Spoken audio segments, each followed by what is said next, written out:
Khan Academy is most known for its collection of videos, so before I go any farther, let me show you a little bit of a montage. So the hypotenuse is now going to be 5. This animal's fossils are only found in this area of South America, a nice clean band here, and this part of Africa. We could integrate over the surface, and the notation usually is a capital sigma. National Assembly, they create the Committee of Public Safety, which sounds like a very nice committee. Notice this is an aldehyde, and it's an alcohol. Start differentiating into effector and memory cells. A galaxy. Hey, there's another galaxy. Oh, look, there's another galaxy. And for dollars is their $30 million plus the $20 million from the American manufacturer. If this does not blow your mind, then you have no emotion.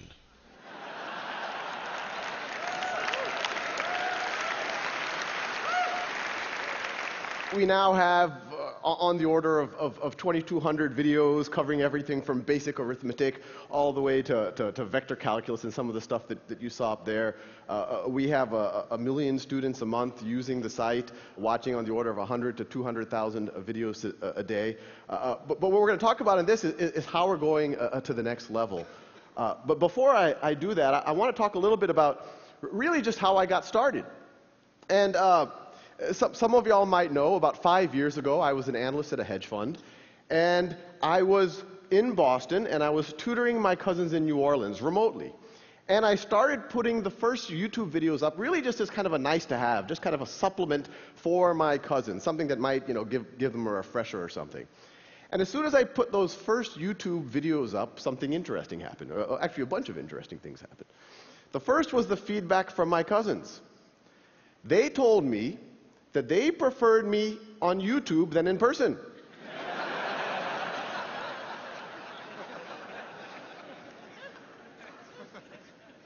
And once you get over the backhanded nature of that, there was actually something very profound there. They were saying that they preferred the automated version of their cousin to their cousin. At first, it's very unintuitive, but when you actually think about it from their point of view, it makes a ton of sense. You have this situation where now they can pause and repeat their cousin. Now they can, without feeling like they're wasting my time. They could, if they have to review something that they should have learned a couple of weeks ago or maybe a couple of years ago, they don't have to be embarrassed and ask their cousin. They can just watch those videos. If they're bored, they can go ahead. They can watch it at their own time, at their own pace. And probably the least appreciated, aspect of this is the notion that the very first time that you're trying to get your brain around a new concept, the very last thing you need is another human being saying, do you understand this? And that's what was happening with the interaction with my cousins before, and now they could just do it kind of in the intimacy of their own room. The other thing that happened is, I put them on YouTube just for the, I saw no reason to make it private, so I let other people watch it, and then people started stumbling on it, and I started getting some comments and some letters and all sorts of kind of feedback from random people around the world, and these are just a few. This is actually from one of the original calculus videos, and someone wrote just on YouTube, it was a YouTube comment. First time I smiled doing a derivative. And let's pause here. This person did a derivative, and then they smiled.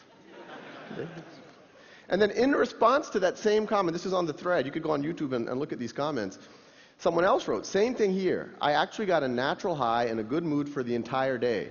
Since I remember seeing all of this matrix text in class, and here I'm all like, I know Kung Fu. And we got a lot of feedback along those lines. It's clearly it was helping people.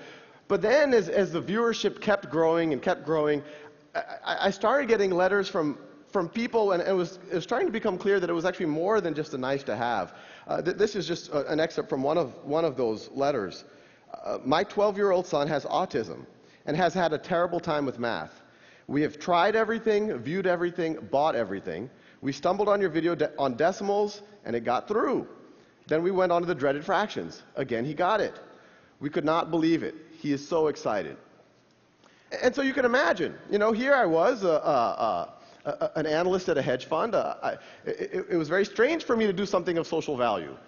So,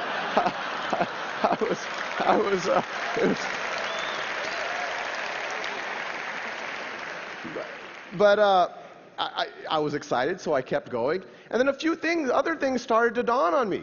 That not only would it help my cousins right now, or these people who were sending letters, but it could maybe, that this content will never go old, that it could help their kids or their grandkids. If Isaac Newton had done YouTube videos on calculus, I wouldn't have to. Assuming he was good. We don't know. The other thing that happened, and even at this point, I said, okay, maybe it's a good supplement, it's good for motivated students, it's good for maybe homeschoolers, but I didn't think it would be something that would somehow penetrate the classroom. But then I started getting letters from teachers. And the teachers would write saying, we've used your videos to flip the classroom. You've given the lectures. So now what we do, and this could actually happen in every classroom in America tomorrow, what I do is I assign the lectures for homework, and what used to be homework, I now have the students doing in the classroom. And I want to pause here for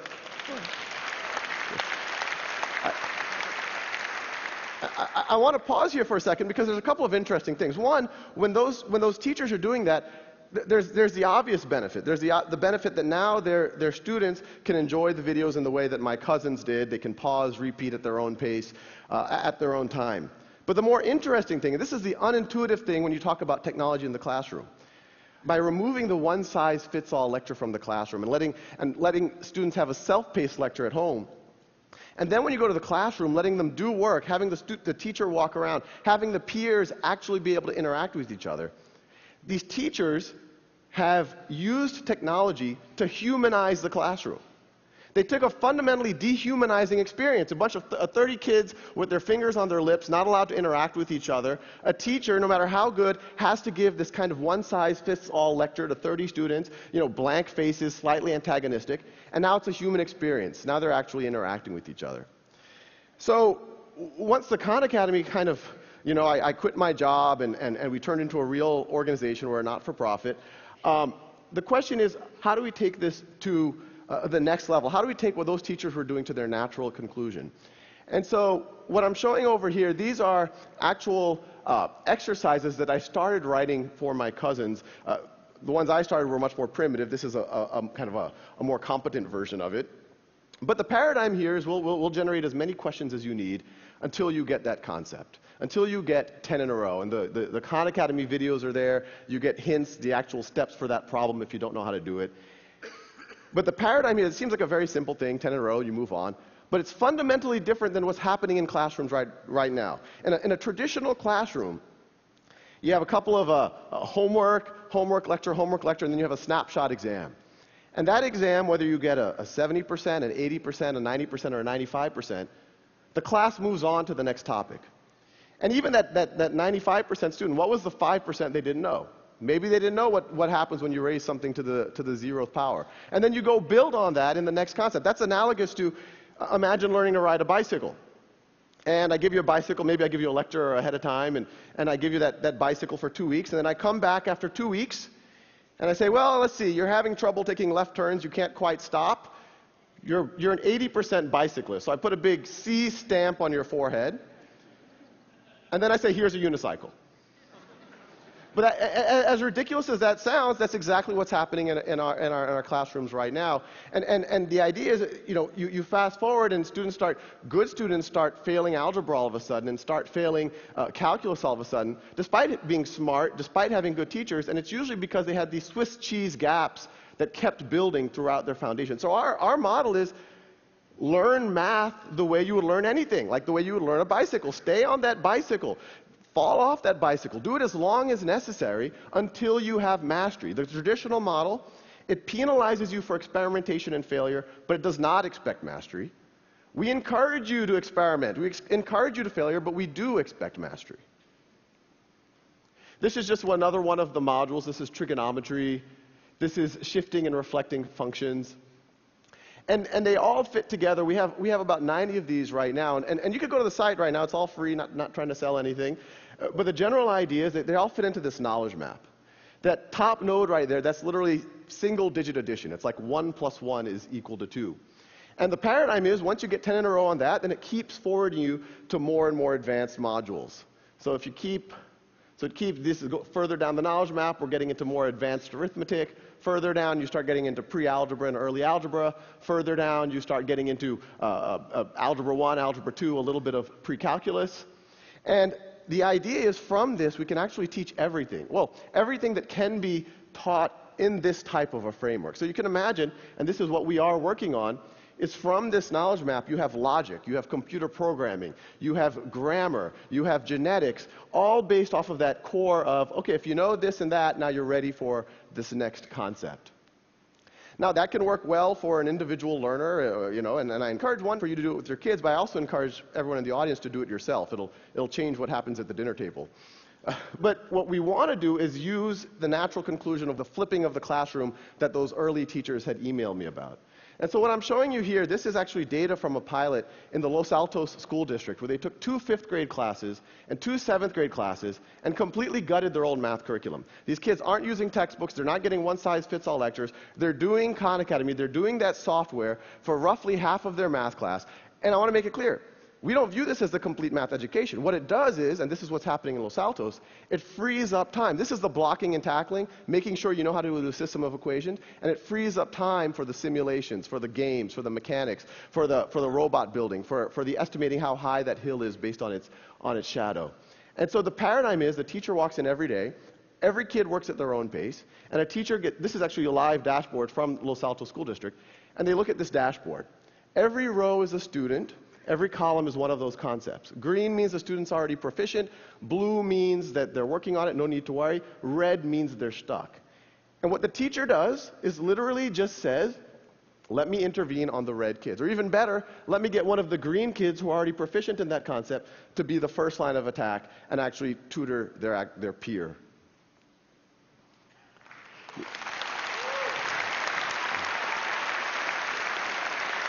Now, I kind of come from a very data-centric reality, so we don't want that teacher to even go and intervene and have to ask the kid awkward questions. Oh, what do you not understand, or what do you do understand, and all of the rest.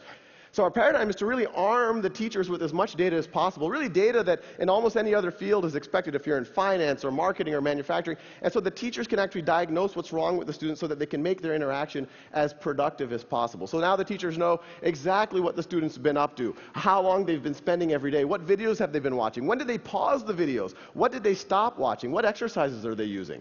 What have they been focused on? The outer circle shows what the exercises they're focused on. The inner circle shows the videos they're focused on.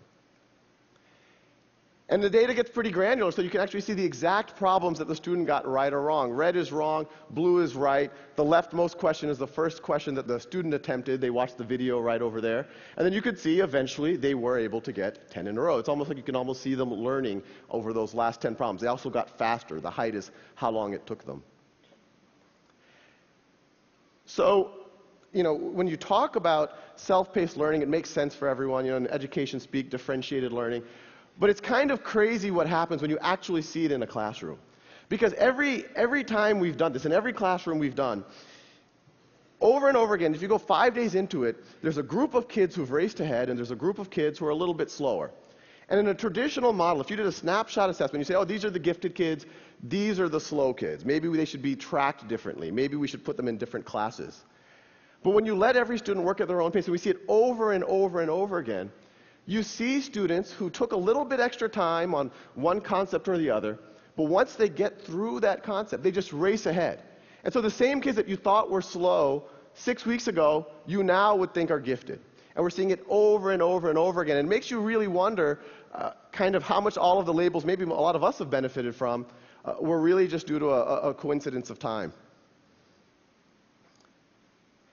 Now, as valuable as something like this is in a district like Los Altos, our goal is to use technology to humanize, not just in Los Altos, but kind of on a global scale, what's happening in education.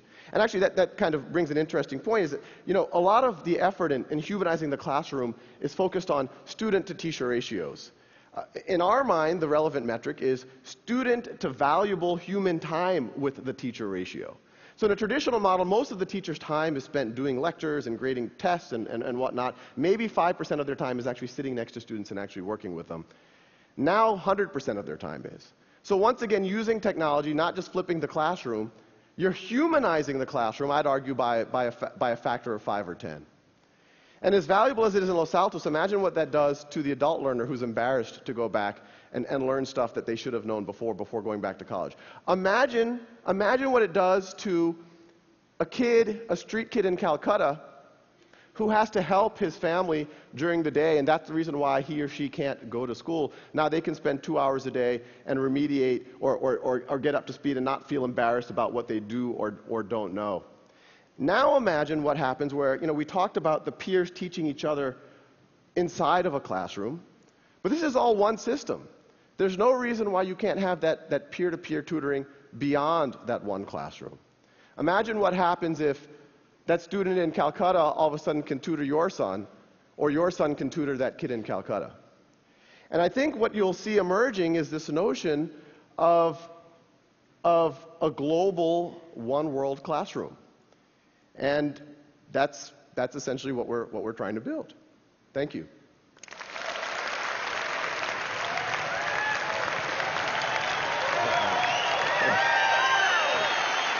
I'll ask you about 3 or 4 questions. So we have plenty of time. Okay.